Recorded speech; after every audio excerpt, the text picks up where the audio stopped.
Balita ko si Pia din, mahilig daw siyang magtambay sa mga cafe. Anong natutulot sa'yo yung pagpunta nun? Kasi parang nabalitaan ko, pag doon medyo peaceful ka daw ng konti. Opo, kasi lately po, nahilig po talaga ako magpunta sa mga coffee shops. Tapos parang, for me po, sobrang peaceful po nung place na yun. Doon po ako Nakaka-relax. nakahanap ng peaceful. Baka yung amoy Peace of ng mind. kape.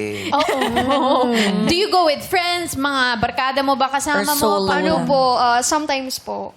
Pero hindi po as always. Ganun. Mas gusto mo Mas gusto ko mag-alone mag-isa. time Oo. doon? Alone time. Importante din yun. Oo, tama. Yes. Kailangan natin ng alone time. Kumakanta ka din ba ng alone? Yes po. Ay, do it! Do it! Example! Parang gusto ko do it. Ang galing ng segue. Ayun wala. Ganda ng segue mo doon na. Oo. Guys, nakakahiya. Ay, Hindi, alam sige mo, na, please. ibigay Di mo mo man na lang people to. gusto niyo siya kumanta.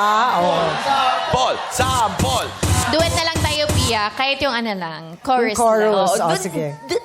Go. You start it, girl. Till now, I always got by on my own.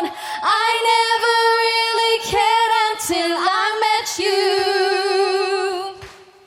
And now it chills me to the bone.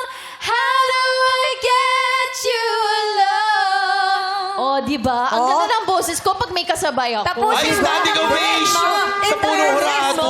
Thank you, thank Oh you. my In fairness, nak, gumanda ng boses mo. Ay, thank you. Pag may kasabay lang. standing ovation from our Jurado, Ate Yes. Ann. Thank you, ating mga Horades po.